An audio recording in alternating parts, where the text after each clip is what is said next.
Welcome back to the Changemaker podcast. I'm your host, Deke Copenhaver. Today, my guest is Zoe Wiseman. Zoe is a fine art photographer who embarked on a remarkable journey from being a model to a visionary photographer.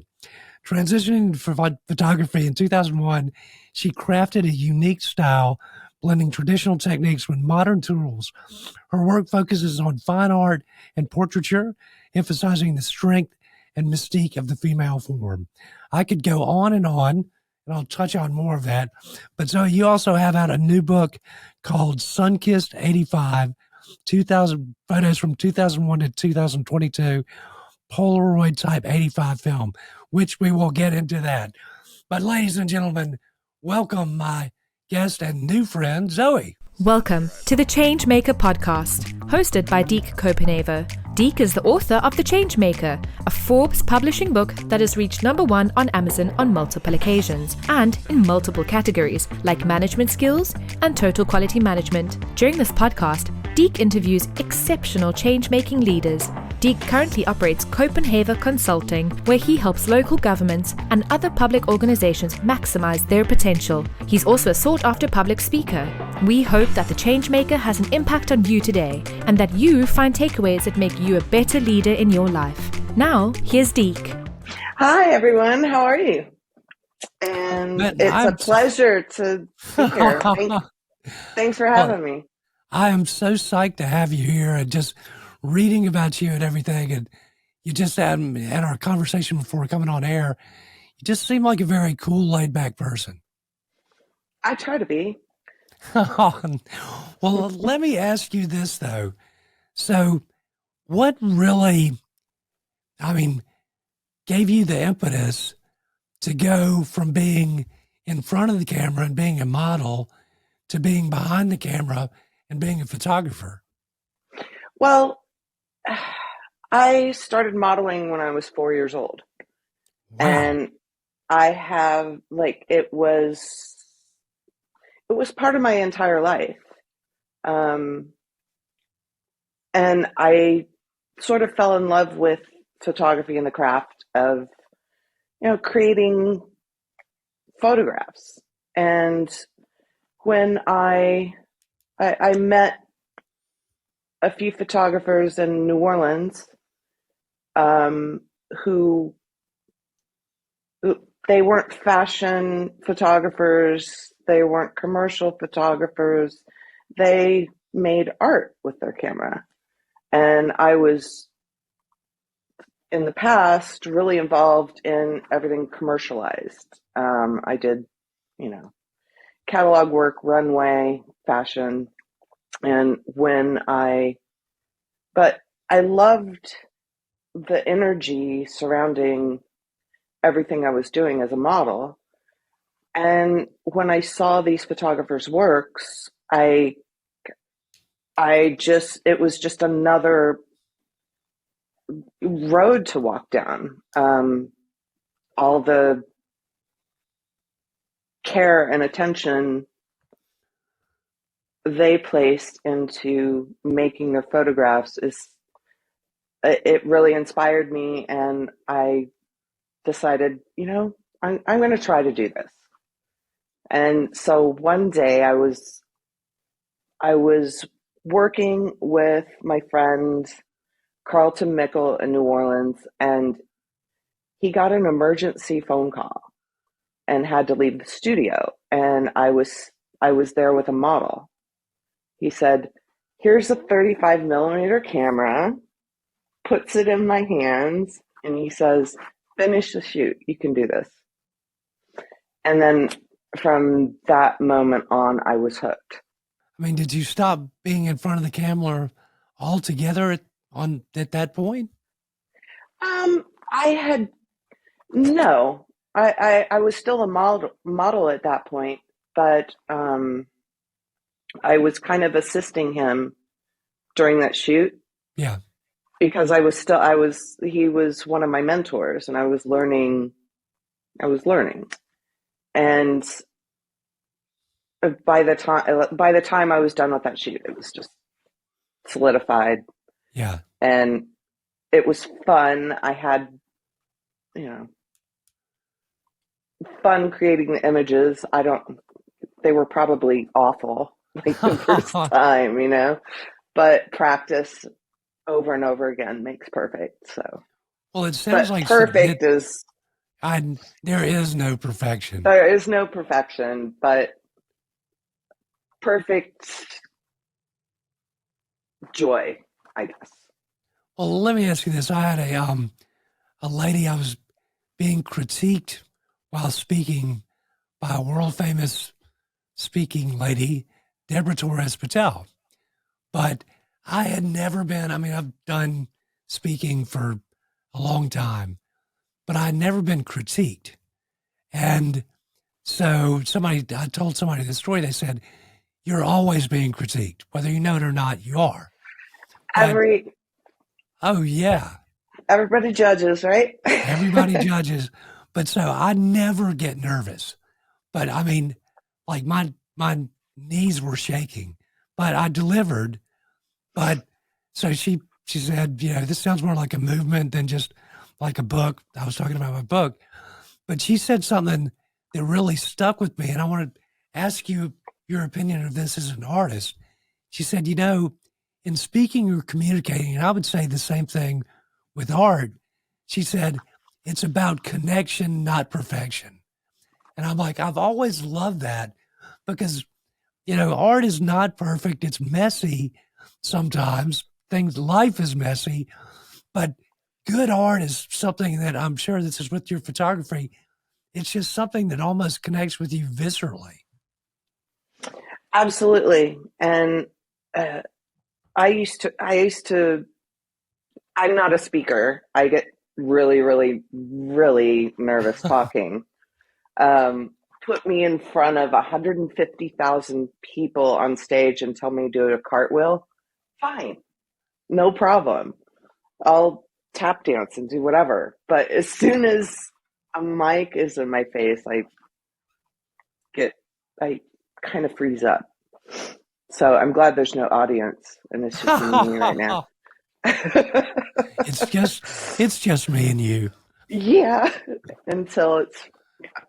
Um, but I used to run a critique, a photography critique discussion board in the 90s that by the time Instagram came along, everybody moved over there. But we used to take great care in critiquing each other's photographs. So the critique from speaking, yeah, it's nerve-wracking, but when you're surrounded by friends and they want the best from you and you get that kind of critique, it makes everything pretty golden. Yeah. Well, let me ask you this, because I grew up, so I'm a former politician. I wasn't really a politician, which is probably why I got reelected 3 times. But I grew up writing and painting. And so I've written poetry my whole life. But I've shared with people that, having an arts-based education, I didn't look at either or, A or B. It's like you look at the full picture and how do we solve this problem? But I use creative problem solving every day. I still do to this point in my life. But one thing that I found, and I want to, as an artist, as a photographer, I'm like, it's almost like when I would put a poem out in the world, when I put, things that I've written out in the world, it's like they're your babies. And you're just setting up your kids to go, okay, here they are, have a field day with them. And It's part of you. Yeah, it's like part of you. And it takes a certain level of courage to put yourself out there like that as an artist, knowing that somebody might say your kids are ugly. Hopefully not, but.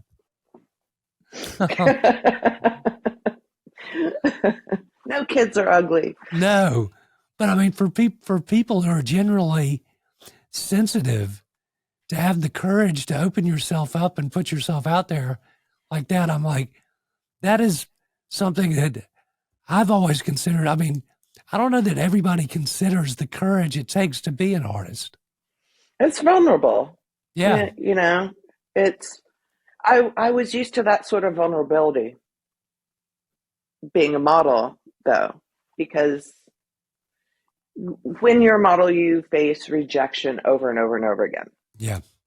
And I feel like that prepped me for what I'm doing now. Because if there's rejection, I'm okay, so we'll knock on the next door and keep going and keep going and keep going, because eventually somebody's going to like what you do. Yeah. And maybe, maybe the person that your work sat in front of at the start was in a bad mood that day. You never, you never know what the other person is going through that's viewing your work. Yeah. And then you just have to keep pushing on. Yeah. Well, let me get your take on this too, though. So I don't know if you ever saw the movie Imagine about John Lennon. And I so didn't see the movie, but I love the song. yeah, well, it's a documentary. It came out years ago, but there was a guy that got onto his property in the movie, in the documentary, and yeah, I think he was, he'd been having a good time. Let's just say that. But so John Lennon and Yoko took him in and gave him breakfast, and he looked at John Lennon and he goes, "Man, you wrote that song just for me." And he said, "No, mate, I wrote those songs for me, but if you can see yourself in them, that's a good thing." So that's, as you as a photographer, I mean, do you ever get to talk to people about what any given photograph you've taken, how they've connected with it? I haven't really asked anybody that opinion, how they connected with it, but a lot of people have told me that they're appreciative of how I project the image of women. Yeah. And one of the things I like to touch upon is throughout history, women have looked at other women, whether in art, whether in print, whether in magazines, through the eyes of a man. Yeah. Because the majority of photographers that do veer down that road are men, and men have told the story. No offense. No, I Men, mean, men have none told this. taken. Men have told the story of women for Ever.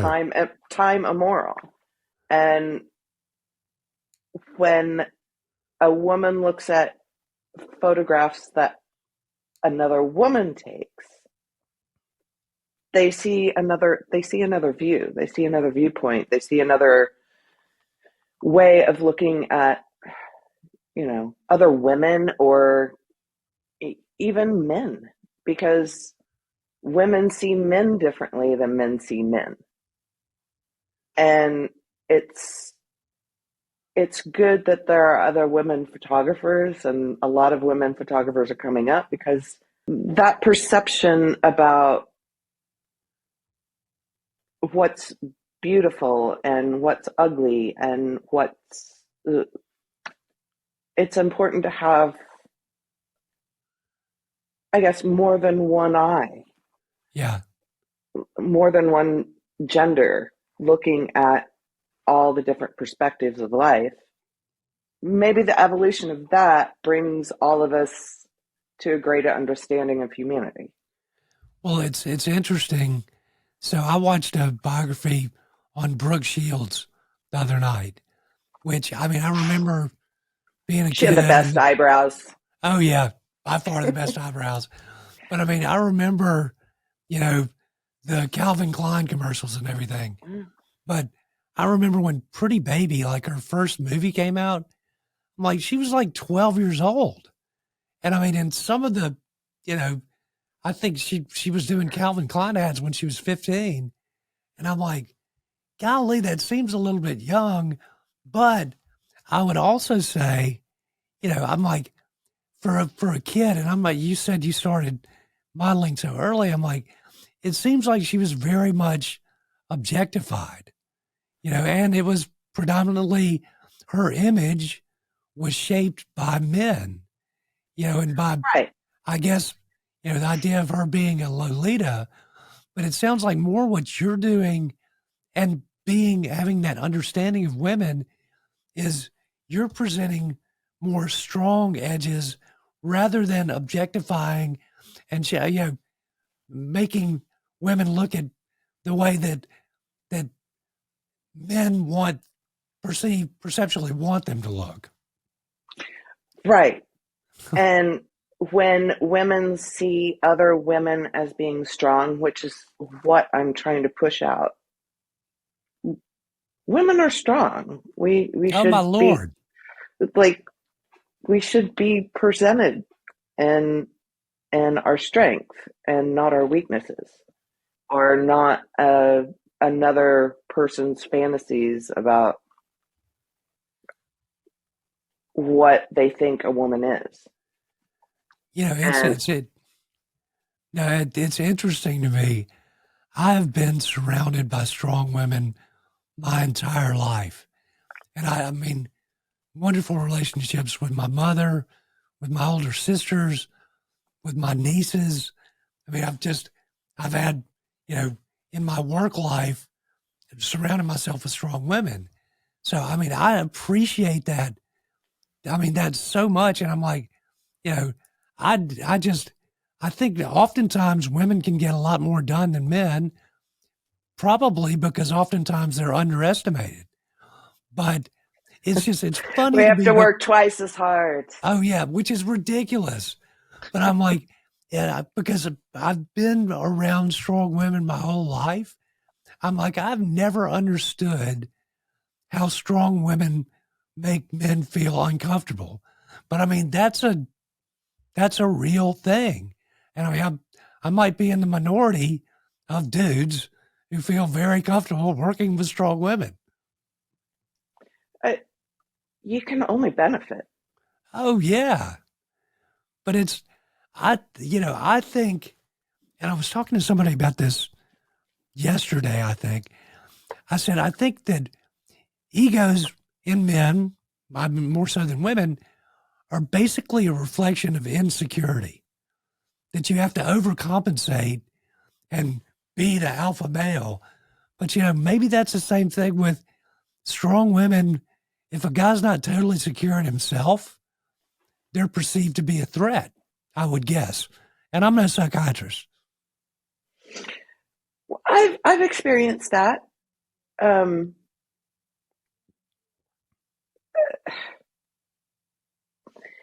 I don't even know how to describe it, but one of my musician friends, we were talking, just talking about how one person was perceiving me in a situation, and I looked at my friend and I said, "Is everything okay?" He goes, "You're just intimidating."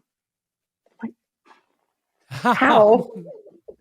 How am I intimidating? I'm smiling. I'm, Yeah, trying well, to be acquiescent to everything that's going on, but it was just how that one person perceived it. So. well, it's funny because I've had people tell me that I'm intimidating. That's before they met me. Just because I guess there's a public persona of having been in politics or whatever, and they're like, "Oh my gosh, you're just so normal." I'm like, "Yeah," I'm like, but I We're think all that's just also, people. yeah, but I'll tell you, I mean, it's like I think, and I'm speak on leadership. I write on leadership, but I'm like, good leaders, male or female, don't put themselves on a pedestal above the people they serve. I'm like, you should be on equal footing with the people around you that you work with. That's good leadership, and that's the least intimidating thing to me. But I'm like, don't think because you have this perception of me that I'm going to fit with the mold that you would expect a former politician or whatever. I'm like, I think it's always good just to reserve judgment on anybody until you've had a chance to have a conversation with them. Right. Because unless you do that, then you project your insecurities upon that person. Yeah. And projection is never a good thing. You have And to. we're having like a psychological masterclass today. And we're supposed to be talking about your photography, but I love where the conversation's going. Well, all this psychology pertains to the images in some way, how we see the world. There was, the name of the photographer is slipping my mind, and I'm going to kick myself later, but the quote he said was, every photograph you take is a self-portrait. Yeah. Whether it's of yourself or not, the way you see the world is a self-portrait. The way you see other people is a self-portrait. And all this that we just talked about kind of leads to that. Yeah. Because a part of you and how you see everything comes out. And I think one of the things, like, to bring it back to photography, like, one of the things that I was most concerned with when I started taking photos was, this is still a part of me. How are people going to see me? And I wanted, after being involved in the modeling industry for as long as I was, and in the fashion industry, you're a mannequin. Yeah. For clothes. And I wanted to create something completely different. And I wanted people to see me as stronger than I was. So I over amplify that idea when I make photos of other human beings. I want everyone to see them at their best, at their strongest, at their most prolific. I don't know if I succeed, but I hope I do. And I hope when someone sees the photo of themselves, it makes them feel stronger. And I would say that that's generosity of spirit, but that's, I do a lot of stuff to combat extreme political polarization in the United States. I think it's a cancer, but I recently read bad. It's a bad cancer, but how do you heal that? Well, I recently read a book by Makoto Fujimura, who is an artist out of New York. I mean, he's unbelievable. He's a painter, but called Culture Care, that talks about how the arts are the connective tissue of society, which I believe they are. And I'm like, we can, arts are things that bring people together. I mean, people, I'm sure, of differing political ideologies, different walks of life, can agree that they love your photography. And I'm like, so I think in order to cure, that extreme polarization, the arts has to be a major part of that cure. And I feel like the powers that be don't want to correct it. They don't want to get back to a time when you're in Georgia, Jimmy Carter. Yeah. Well, when I was growing up, that's what I thought every president was going to be, just like Jimmy. And he was the most empathetic soul in that office. He really cared. And when I was a child looking, I thought every president was going to be like him.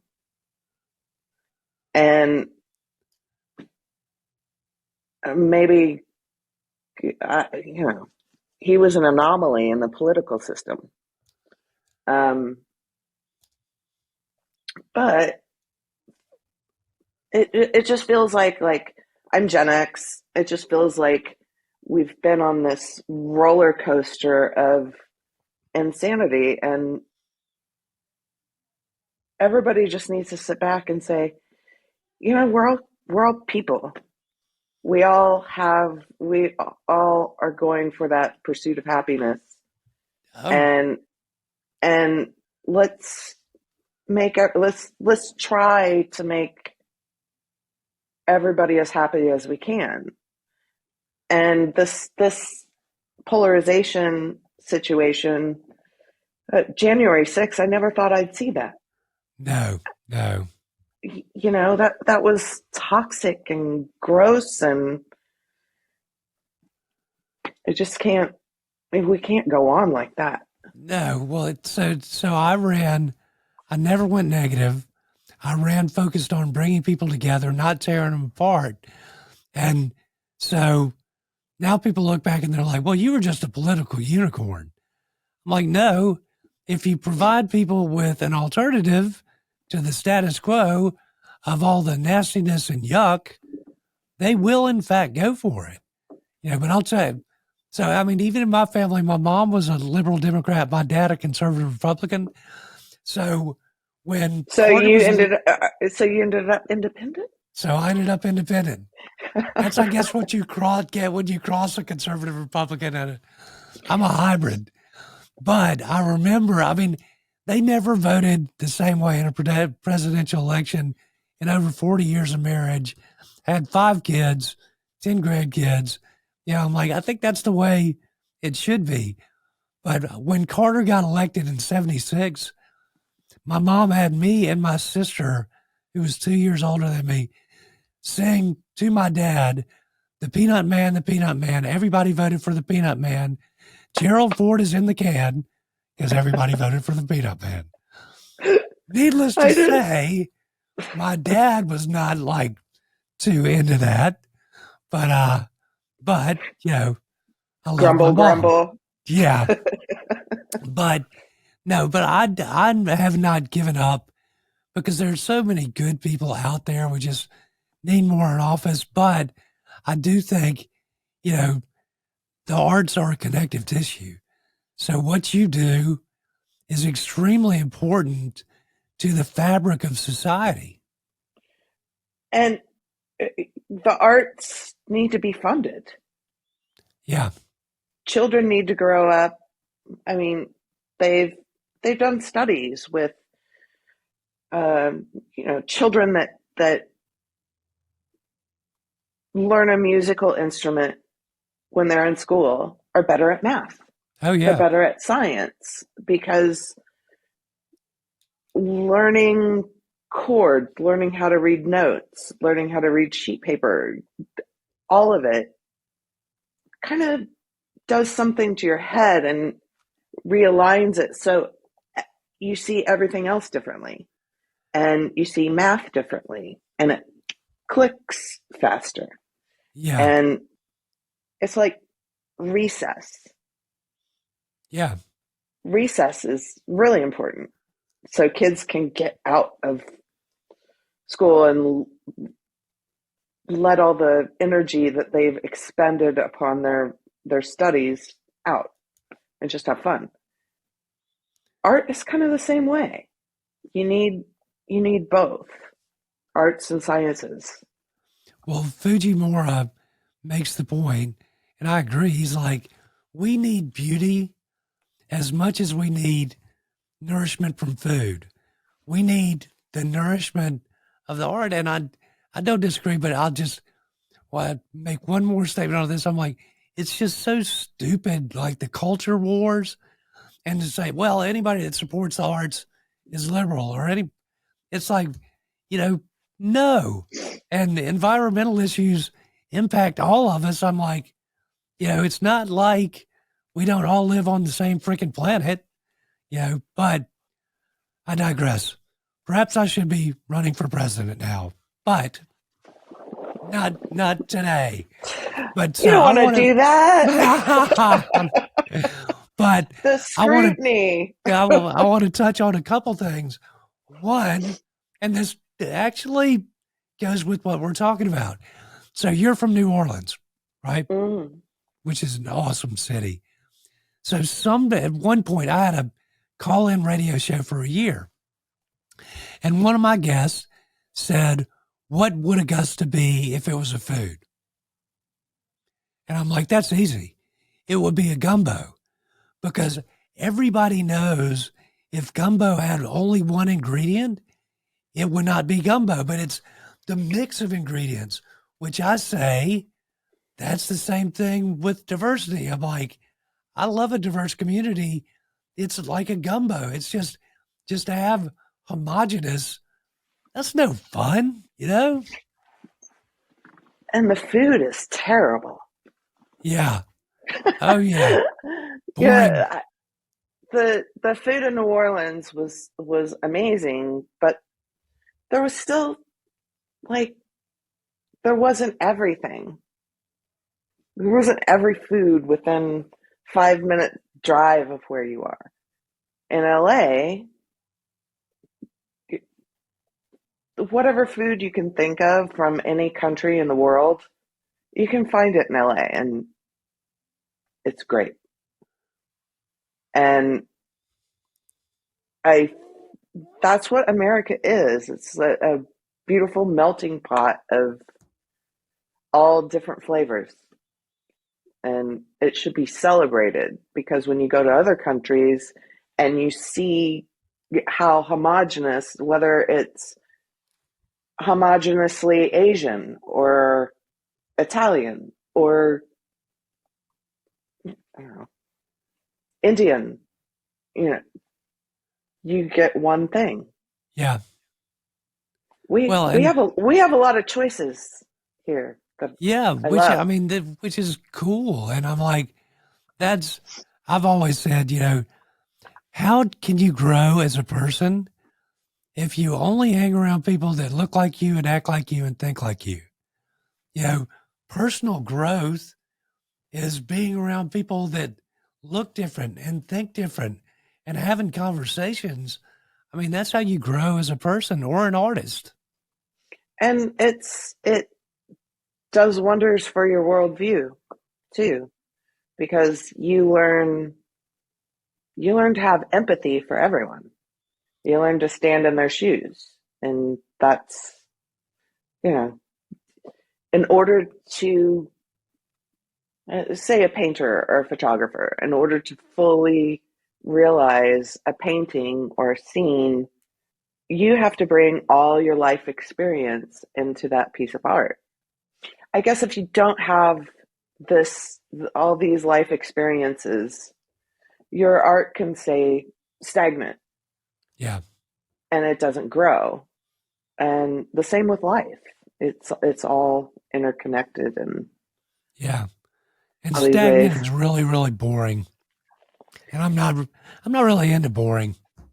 Yeah, Yeah. and you don't know if a lot of people don't know that they are stagnant Yeah. because they're surrounded by the same points of view and the same ideology, or I don't know. Did you see that Sarah Silverman show where she went to, like, Sarah Silverman, super liberal, but Yeah. she went to very right-leaning households and just sat and had conversations with them. And I thought that was brave and beautiful, and they found common ground. And that's what I had hoped would happen with Biden, because he's the great middleman, the Yeah. great he can work with Republicans, he can work with Democrats, he can work with independents. And I think he was just what we needed after Yeah. whatever we went through. Well, Yeah. let's get off the politics a little bit and talk a little bit about your book. Tell us Okay. about your new book that I think you have a copy sitting perhaps very near to you. That would be the Yeah. one. Well, this is my book. It's Sunkissed 85, and it is, made with all the photos in the book are made with discontinued Polaroid Type 85 film. And Polaroid used to have this film that gave you an instant positive and an instant negative. You just had to clear the negative, and it was as large as the Polaroid sheet. So large format negative instantly that all you have to do is dry and take into the darkroom and do whatever you need to do with it or scan it, you know. But what I do is, have you ever heard, well, Man Ray, Lee Miller. Man Ray was, and Lee Miller kind of experimented with this technique when Lee Miller accidentally opened the darkroom door when Man Ray was printing. She exposed the developing print to light, which did something like this. Yeah. It illuminated the shadows, and shadow illumination is cool. But Oh, that we could all be illuminated. Exactly. And enlightened. Shine light in the shadows. But they experimented with it, and most of the solarization that I had seen by master photographers, they all did studio work. I wanted to see what solarization did to every environment. So I used solarization in landscapes and modern architecture and studio spaces and water, and experimented with this technique for over 20 years. And when they discontinued the film in 2008, well, was it? I think it was 2006. 2008 is when Polaroid declared bankruptcy and had to reform the company. So I went around and hoarded. I went around to every photo store I could find and just bought all the Type 85 so I could continue my project. And now I have refrigerators full still. So are you familiar with the rap group Outkast? Yes, I am. You're out of Atlanta. Well, do you On my remember podcast. Outkast's song, Hey Ya? Yeah, shake it like a Polaroid picture. Shake it like a Polaroid camera. You don't want to shake this film. You'll hook the negative. Okay. But the process is really cool. It's done right on the spot, right in camera. You pull the film, and before the film is fully developed, before the negative is done cooking the positive, you peel it apart and expose it to the sunshine. And then it does this shadow illumination and really emphasizes lines and contours on where the sunshine meets the darkness. So you get this cool line of space.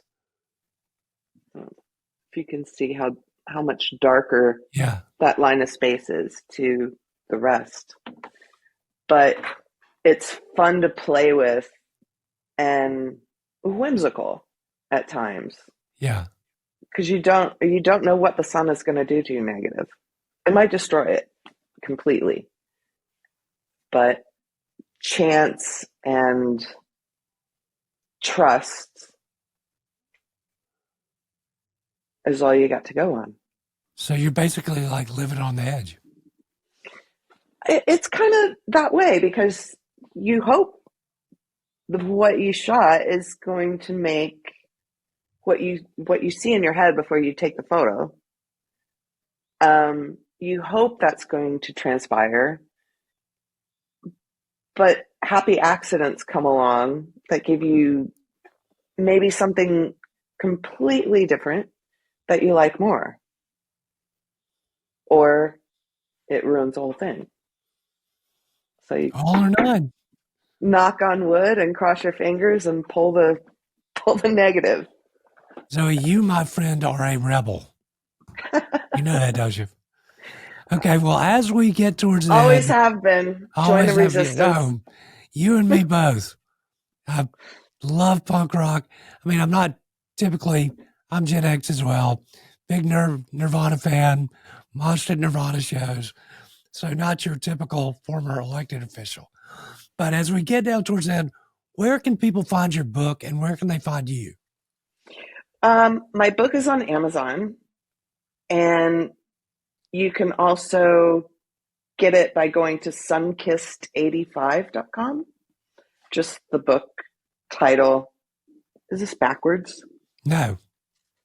Okay. Just the book title and .com. And my website address is just my name.com, zoewiseman.com. And you can, if you want to learn about more of my work, you can sign up to get my blog post there and it'll end up in your inbox. You don't have to log on to Facebook or Instagram to get Zoe's amazing viewpoints. Zoe's amazing viewpoint. Okay, Zoe. I'm being facetious. I know you are. You're not fooling me. We're the same generation. We're cynical shoegazers. Whatever. I always ask my guests this question. On a daily basis, what puts a smile on your face and brings joy to your heart? Waking up in Topanga, my husband, my kitty cats, and the joy of friendship. Love it. I will tell you one last quick thing. So in 2017, I spoke for a group in LA called METAL, Media, Entertainment, and Technology Alpha Leaders. It's like a TED Talk every Saturday, but they have co-ed hikes Sunday. So that Sunday, which was Valentine's Day, ironically, I hiked through the Topanga Canyon and met a guy who I got to be great friends with, Mark Goldston, who was a world-famous psychiatrist out of LA, but author, just leadership guru. He passed right towards the end of the year. But I'm like, so, there are all these young, beautiful girls and everything. And I'm like, I end up spending 2.5 hours hiking around the Topanga Canyon with a Jewish psychiatrist who ends up becoming one of my best friends and my mentor. So nothing but love and fondness for the Topanga Canyon. It's a gorgeous place. It's got a really, really cool history, too. Do you know about the history of Topanga? Somewhat. I think I researched it at some point. Well, during the McCarthy era, when the Red Scare and he was blacklisting Hollywood actors, you remember the Waltons, right? Oh, yeah. Will Geer, Grandpa Walton, he was one of the blacklisted actors. And Topanga wasn't much back then. There were little cabins, people would come out and vacation, get away from Hollywood. But when he was blacklisted, he came to Topanga and built a theater, an outdoor amphitheater that's nestled in this hill, and it's got great sound. It's just beautiful. But he built this theater so all the blacklisted artists could still make a living. They could invite people from Hollywood who supported them and didn't believe in what they were going through. Who weren't jackasses. And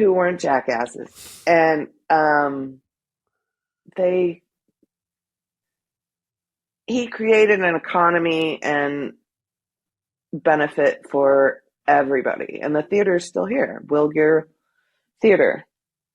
So, well, next time I'm out there, I'll have to come check it out. But Zoe, man, this has been so much fun and great conversation.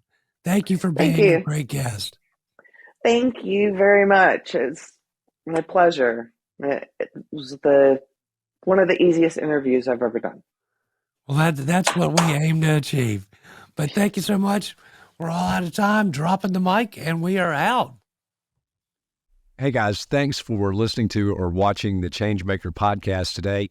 Greatly appreciate it. If you're listening and you want to see the video, you can subscribe to our YouTube channel at Deke Copenhaver. That's pretty easy to remember, I would think. But really, we also want to remind you to like, subscribe, rate across all platforms, download. And if you're looking for a coach, a speaker, or anything, you know where to find me. Just email me at dekecopenhaver.com. And thanks so much for listening.